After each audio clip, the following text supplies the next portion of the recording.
You know, they say when you retire from being a detective, you're supposed to leave the cases behind, close the book, move on.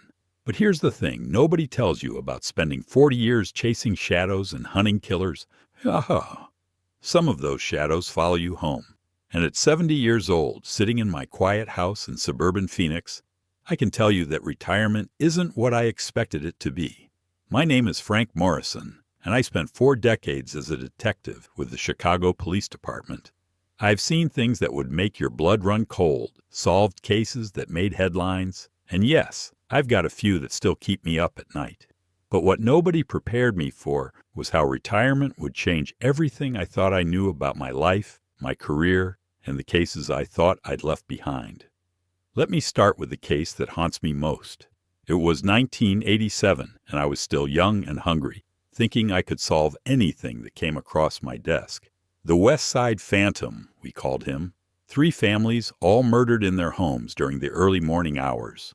No signs of forced entry, no witnesses, no fingerprints, just 3 devastated crime scenes and a city living in fear.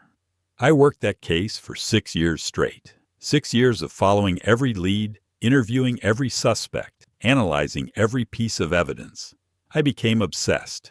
My partner at the time, Detective Sarah Chen, used to joke that I talked to the case files more than I talked to my own wife. She wasn't wrong. The killer had this signature. He would leave a single white rose on the kitchen counter of each home. Not red, not yellow, always white. We traced flower shops, interviewed florists, even had the FBI's behavioral analysis unit create a profile. Nothing. It was like this guy was a ghost. But here's where it gets interesting, and why this case still haunts me today. 2 months after I retired, I was grocery shopping at the store near my new home in Phoenix. I'm in the checkout line, and the cashier, a young woman, maybe 25, she's got this tattoo on her wrist, a small white rose. I almost didn't think anything of it, but something made me look closer. I struck up a conversation. Turns out her name was Lisa, and she was originally from Chicago. Her father had been a florist there in the 1980s.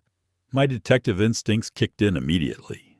I asked her about the tattoo, trying to sound casual, and she told me it was in memory of her father, who had died when she was young. Now, I know what you're thinking. Coincidence, right? But here's the thing about being a detective for 40 years, wow. You learn that coincidences are usually just patterns we haven't recognized yet. I went home that night and pulled out my old case files. Yes, I kept copies. Don't judge me. I spent the next 3 weeks going through everything with fresh eyes. And that's when I found it. A florist named Robert Chen, no relation to my former partner, who had been interviewed briefly in 1989. He died in a car accident in 1991, just 2 years after the last murder. His daughter's name was Lisa. The more I dug, the more connections I found. Robert Chen had supplied flowers to all 3 neighborhoods where the murders occurred. He had access to quality white roses year-round. And most importantly, he had a history of domestic violence that had been sealed because he was never convicted. I should have let it go. I should have enjoyed my retirement, played golf, maybe learned to garden. But I couldn't. This case had been the white whale of my career. And now, 3 states away from where it all started, I was staring at what might be the answer. I approached Lisa carefully. Over several weeks, I became a regular customer, always making small talk. I learned that her father had been abusive to her mother, that they'd lived in fear. I learned that he'd had episodes of rage that would come out of nowhere. And I learned that in 1991, just before his death, he'd been acting strange, talking about things he'd done that he couldn't take back. The breakthrough came when Lisa mentioned that after her father's death, her mother had burned all his personal belongings, all except 1 box of photos and documents that Lisa had saved. She offered to show them to me, thinking I was just a kind old man who reminded her of her grandfather. In that box, I found a florist's order book from 1987 to 1989. 3 specific entries caught my attention. White roses, paid for in cash, ordered for delivery to addresses that were just 2 blocks away from each murder scene. The dates were all within a week of each killing, But here's where my retirement story takes an unexpected turn. I realized I had evidence that could potentially close a case that had haunted the Chicago PD for decades. But I also realized that pursuing it would destroy a young woman who had already lost her father and was just trying to build a normal life. I spent months wrestling with this decision. My wife, Margaret, who had put up with my obsession with this case for years, finally sat me down and asked me a question that changed everything. She said, "Frank, you spent 40 years seeking justice. But what about mercy? What about knowing when to let the dead rest?" That's when I learned the most important lesson of my retirement. Sometimes the greatest act of justice is choosing not to pursue it. I never reported my findings to Chicago PD. I never told Lisa what I suspected about her father. Instead, I helped her process her grief and move forward with her life. But the story doesn't end there. 6 months later, I got a call from my old partner, Sarah Chen. She was calling to tell me that they'd reopened the West Side Phantom case using new DNA technology. They'd found a match, a man named Robert Chen, deceased 1991, formerly a florist in Chicago. Sometimes the universe has its own way of delivering justice. Now, that's not the only case that followed me into retirement. There was the disappearance of Tommy Kowalski, a 12-year-old boy who vanished from his backyard in 1995. We never found him, never found his body, never found any real evidence of what happened to him. His parents aged 20 years in the span of one, and his mother never stopped calling me, even after I retired. 3 years into my retirement, I was volunteering at a local homeless shelter here in Phoenix, part of my new routine, trying to give back to the community. There was this older man, maybe in his 50s, who came in regularly. Quiet, kept to himself, but there was something about him that seemed familiar. One day, he mentioned that he was originally from Chicago. Something in his voice, the way he held his shoulders, triggered a memory. I started paying closer attention. Over several conversations, I pieced together his story. He'd been living on the streets for years, struggling with addiction and mental health issues. But what really caught my attention was when he mentioned that he'd been clean for exactly 27 years. That was significant because Tommy Kowalski disappeared 28 years ago. I know it sounds crazy, but I started wondering if this man could be Tommy. The age would be right. He'd be 40 now. The timeline matched. And there was something about his mannerisms that reminded me of the photos I'd seen of Tommy as a child. I contacted a friend who still worked with the Chicago PD and asked for the missing person file. When I compared the childhood photos to the man I was seeing at the shelter, accounting for age, and the effects of a hard life, the resemblance was undeniable. But approaching him was delicate. If I was wrong, I'd be reopening wounds for a family that had already suffered enough. If I was right, I'd be confronting a man who had clearly been through trauma that had led him to disappear from his own life. I spent weeks building a relationship with him. His name was Tom, close enough to Tommy to make me more suspicious. He eventually told me that he didn't remember much about his childhood, that he'd been in and out of psychiatric facilities as a teenager, and that he'd been on his own since he was young. The breakthrough came when I mentioned Chicago neighborhoods, just in casual conversation. When I mentioned Bridgeport, where Tommy had lived, I saw recognition flash in his eyes. Not conscious recognition, but something deeper. The kind of recognition that comes from muscle memory, from a place that exists beyond conscious thought. I finally decided to approach him directly. I told him I was a retired detective and that I thought he might be able to help solve a missing person case. I showed him a photo of Tommy Kowalski, and I watched his face carefully. What happened next was both heartbreaking and miraculous. Tom stared at the photo for a long time, and then he started crying. Not the kind of crying that comes from sadness, but the kind that comes from recognition. He looked at me and said, "That's me, isn't it?" The reunion with his family was complicated. Tom Haynors had been sexually abused by a family friend when he was 12. The trauma had been so severe that he'd blocked it out, and when he'd tried to tell his parents, they hadn't believed him.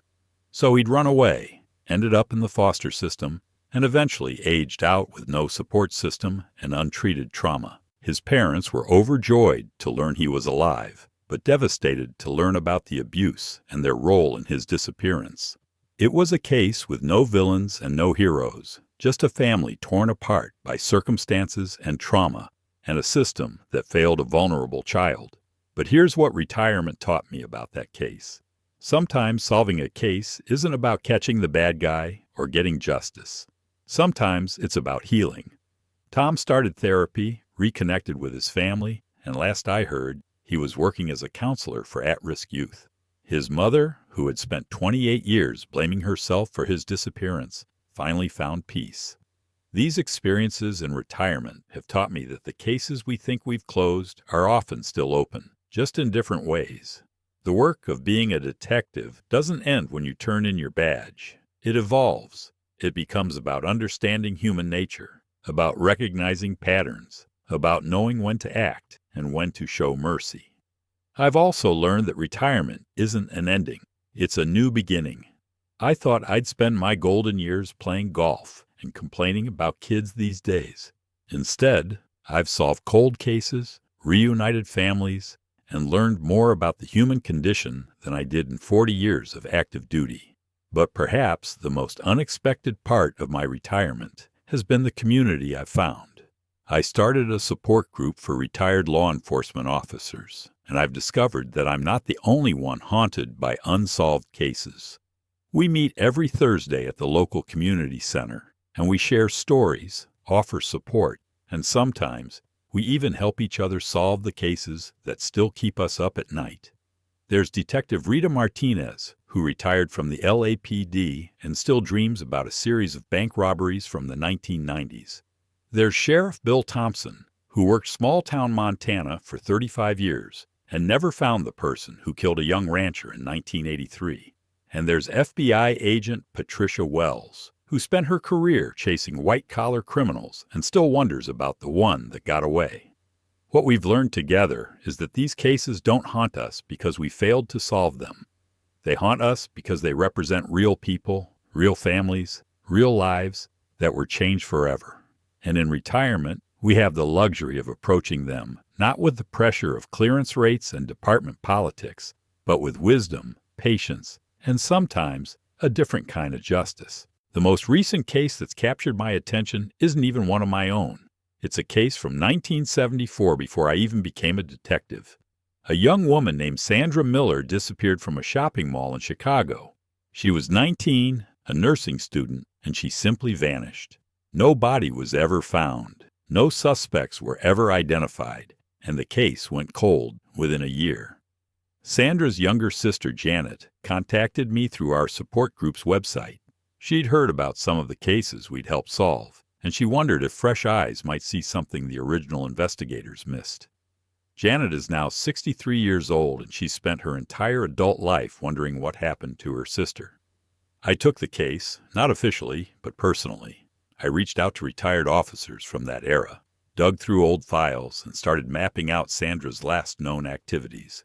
What I found was a young woman who had been receiving threatening phone calls in the weeks before her disappearance. The calls were reported to police, but in 1974, stalking wasn't taken as seriously as it is today. The investigation led me to a man named David Clark, who had been a security guard at the mall where Sandra disappeared. He'd been interviewed briefly in 1974, but was never considered a serious suspect. When I started digging into his background, I found a pattern of behavior that was troubling. He'd been fired from several security jobs for inappropriate behavior toward female employees. He'd been arrested twice for harassment, but never convicted. David Clark died in 2003, so there would be no justice in the traditional sense. But what I found was enough to give Janet the closure she'd been seeking for 49 years. I was able to piece together what likely happened to her sister and provide answers to questions that had tormented her for decades. That's what retirement has taught me about the work we do. Justice isn't always about punishment. Sometimes it's about truth. Sometimes it's about giving families the peace that comes with knowing what happened to their loved ones. As I approach my 71st birthday, I've come to realize that retirement from law enforcement doesn't mean retirement from the pursuit of justice. It means evolving that pursuit, approaching it with wisdom instead of ambition, with patience instead of pressure. It means understanding that some cases are solved not with handcuffs and courtrooms, but with compassion and closure. The cases that still haunt me aren't failures. They're reminders of the human cost of crime, the importance of the work we do, and the responsibility we have to the families who trust us with their worst moments. In retirement, I've learned to carry that responsibility not as a burden, but as a privilege. And the unexpected stories of retirement, they're still being written. Every Thursday at our support group, every volunteer shift at the shelter, every conversation with a stranger who might hold the key to a decades-old mystery. Retirement isn't the end of the story. It's just the beginning of a new chapter. The badge may be retired, but the detective never truly is.